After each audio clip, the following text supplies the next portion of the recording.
Hello po guys. Hello po guys, magandang hapon po sa ating lahat. Ayan. Makulimlim po ang panahon ngayon rito. Nandito po ko si Kuyang Alex sa Yumis Farm para linisin po yung ating ref tub. Ayan po guys. Ayan.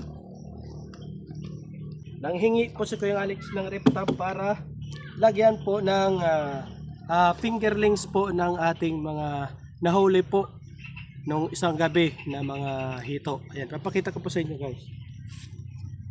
Ayan po guys. Ayan po, makikita nyo po yung mga fingerlings po ng hito. Ayan, dito lang po sa likod yan na huhuli guys. Ayan. Ayan, ito pong aalagaan ni Kuyang Alex. Dito po natin nilalagay sa ref tub guys.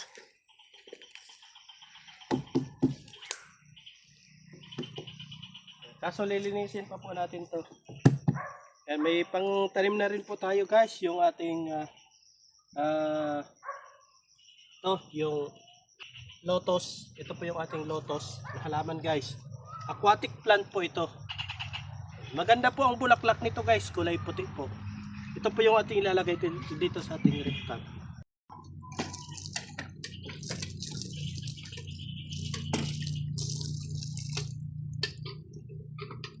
So ayan po guys, dito po si Kuyang Alex nagigib ng tubig sa balong malalim.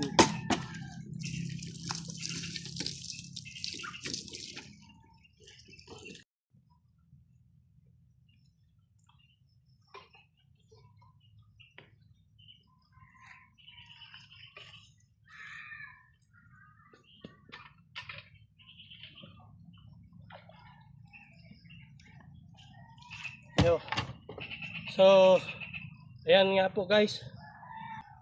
Kung may mga ref po kayo, huwag nyo pong itatapon guys. Dahil malaki pa po ang pakinabang nun. Kagaya nito guys, makikita nyo po. Nililinis ko po yung ating paglalagyan ng mga isda. Ayan. Kahit ano po guys, goldfish, tilapia, or hito. Pwede po ito. Kaya wag nyo po itatapon guys. Malaking pakinabang po ang mga ref tub. Kahit na kala natin na itatapon na ng sayang para pwedeng kung sakali mag-aalaga po kayo ng mga isda, pwede nyo po ito magamit.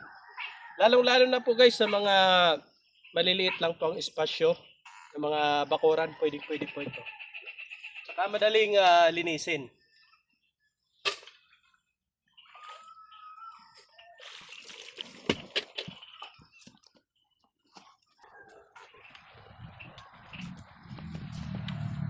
Wala po kaming puso guys. Kaya dito na lang po sa balong malalim kumukuha ng tubig si Kuyang Alex.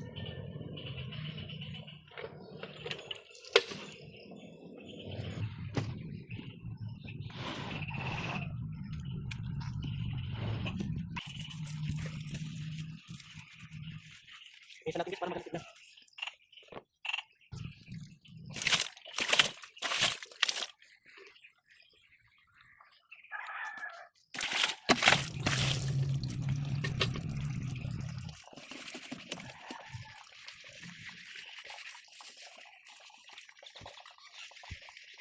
Sa mga nagtatanong po kung saan po galing yung ref tub na ito guys, ito po yung galing sa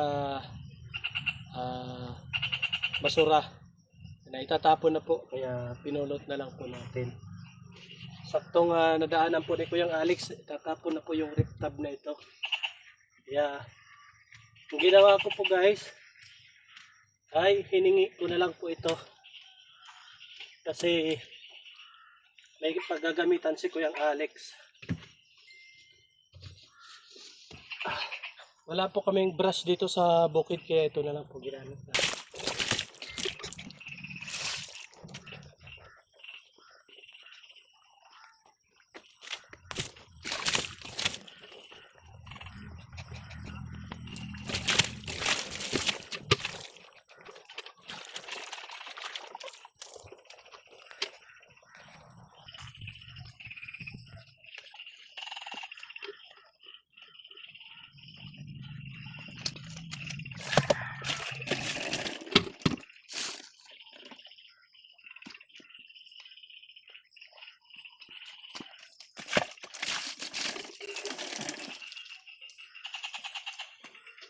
So, ayan nga po guys, natapos na po ni Kuyang Alex yung ating dalawang rip tub.